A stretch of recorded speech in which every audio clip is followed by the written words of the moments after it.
Certo, vamos direto ao ponto nesta análise e, logo de cara, destruir um mito gigante sobre a biologia humana e a motivação. Quase todo mundo acha que certas substâncias químicas do cérebro servem só para dar aquela sensação de prazer e felicidade, sabe? Mas a realidade neurológica é bem mais complexa e, honestamente, muito mais fascinante. O que a gente vai explorar aqui vai mudar completamente a forma como entendemos os nossos hábitos, os nossos desejos e aquele impulso vital que nos faz correr atrás dos objetivos todos os dias. Aqui está o nosso roteiro de hoje. Primeiro, a molécula da motivação, depois, o equilíbrio prazer-dor, em seguida, como ela é sequestrada pela vida moderna, o papel impulsionando a criatividade e o aprendizado, e por fim, recuperando a linha de base. Basicamente, vamos entender o problema do mundo moderno e focar na ciência de como otimizar o nosso cérebro. Seção 1. A molécula da motivação. Para começar, a gente precisa mudar completamente aquela visão tradicional de como essa famosa moeda de recompensa realmente funciona no nosso organismo. Dá só uma olhada nessa citação da doutora Anna Lembke, lá de Stanford. Ela capta perfeitamente a crise da nossa era. A gente vive num mundo com uma abundância absurda de gratificação instantânea. É tudo muito fácil, muito rápido. E esse excesso de estímulos está, de forma bem trágica, levando a um déficit coletivo de bem-estar. Estamos, literalmente, correndo o risco de nos estimular até a exaustão. Então, o grande segredo aqui é o seguinte: a dopamina não é primariamente sobre sentir prazer. É loucura pensar nisso, não é? Na verdade, a ciência mostra que ela é o nosso impulso evolutivo para buscar as coisas. Era exatamente isso que fazia nossos ancestrais saírem da caverna para caçar, buscar água ou encontrar parceiros. É aquele desejo pulsante, a antecipação de uma recompensa, aquela energia totalmente focada no futuro e na ação. Seção 2. O equilíbrio prazer-dor. Com esse contexto na cabeça, vamos dar uma olhada na gangorra biológica que dita o nosso humor o tempo todo. O nosso cérebro trabalha duro para manter um equilíbrio super delicado. De um lado, a gente tem a dopamina basal, que é aquele zumbido constante, o nível que define como nos sentimos num dia normal. Do outro lado, temos os picos, que são aquelas inundações rápidas de sinais elétricos que acontecem quando experimentamos algo muito empolgante ou recompensador.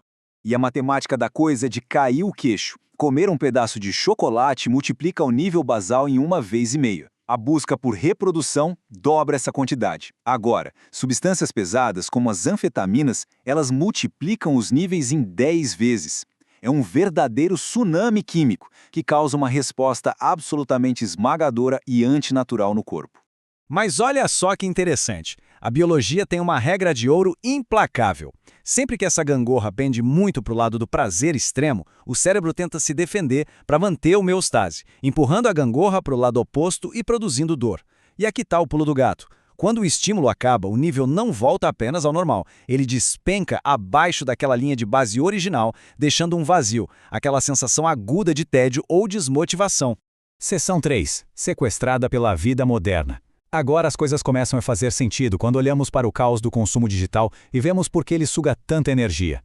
Afinal, por que é tão difícil fechar o aplicativo e parar de rolar o feed? Spoiler, não é só falta de disciplina. Os algoritmos são desenhados milimetricamente por especialistas comportamentais para explorar justamente essa biologia que acabamos de ver. Eles hackeiam nossa atenção entregando recompensas de forma totalmente imprevisível. Pensa nas redes sociais como máquinas caça-níqueis de cassino, ligadas diretamente a essa via mesolímbica de recompensa no nosso cérebro. Como a gente nunca sabe quando vai aparecer um vídeo hilário ou quando uma foto vai bombar, o cérebro entra num ciclo infinito de busca. É um fluxo constante de estímulos que gruda os nossos olhos na tela. O problema real acontece quando tentamos fugir do tédio o tempo inteiro. Esse excesso de distração contínua queima os receptores do cérebro e a gente cria uma tolerância gigantesca. O resultado? Um déficit de dopamina. A linha de base fica tão esgotada que chega um momento em que absolutamente nada na vida parece prazeroso o suficiente. É uma anestesia emocional assustadora. Seção 4. Impulsionando a criatividade e o aprendizado. Mas calma, saindo um pouco dessa loucura digital, vamos olhar para o que a neurociência de ponta diz sobre o verdadeiro potencial da cognição humana. As pesquisas mostram que o cérebro usa essa mesma molécula em circuitos totalmente diferentes. Temos vias ligadas ao planejamento focado e lógico, o chamado pensamento convergente. E também temos vias originalmente ligadas ao movimento, que disparam o pensamento divergente, que é aquele raciocínio totalmente livre, não linear e superassociativo. E isso gera um paradoxo incrível. Níveis basais ligeiramente mais baixos podem, de forma contraintuitiva, turbinar o pensamento divergente e a criatividade artística assim que ativados. Sem aquela obsessão maluca por uma recompensa imediata e única, a mente ganha espaço para vagar, conectando ideias e memórias de jeitos completamente inéditos. E tem mais, estudos recentes de ressonância magnética do MIT trouxeram uma descoberta fantástica. A dopamina não dá apenas pequenos choques rápidos, ela cria platôs prolongados de atividade neural. Ou seja, ela ajuda o cérebro a gravar a rota do aprendizado para não esquecermos o que acabou de dar certo. É a química da memória trabalhando a nosso favor. Seção 5. Recuperando a linha de base. Então, sabendo de tudo isso na teoria, como a gente faz na prática para consertar a nossa biologia e voltar ao pico da produtividade?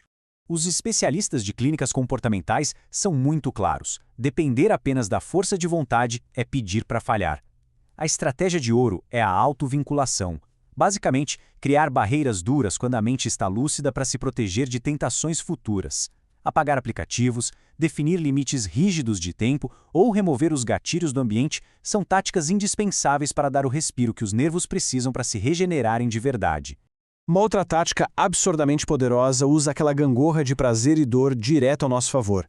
Em vez de buscar o prazer fácil, a ideia é escolher um desconforto intencional, como um banho de água fria entre 10 e 15 graus. O choque gera um alerta imediato no corpo, o que causa um aumento progressivo da dopamina 2,5 vezes por várias horas. É uma energia tranquila e duradoura, sem aquela queda brusca ou fadiga depois. Mas o truque neurológico definitivo para blindar a motivação inabalável está no nosso córtex pré-frontal. A gente precisa treinar a mente para encontrar recompensa química no esforço, na tensão e no trabalho duro, e não só na linha de chegada. Quando o nosso cérebro aprende a celebrar o atrito e não apenas a vitória fácil, nós criamos uma mentalidade de crescimento absolutamente imparável. O que nos deixa com um pensamento intrigante. O que a humanidade seria capaz de alcançar se todo mundo parasse de correr atrás do prêmio fácil e começasse a amar o atrito e a dificuldade em si? Entender de verdade essa pequena molécula é, sem sombra de dúvida, a chave para destravar um potencial e um vigor extraordinários.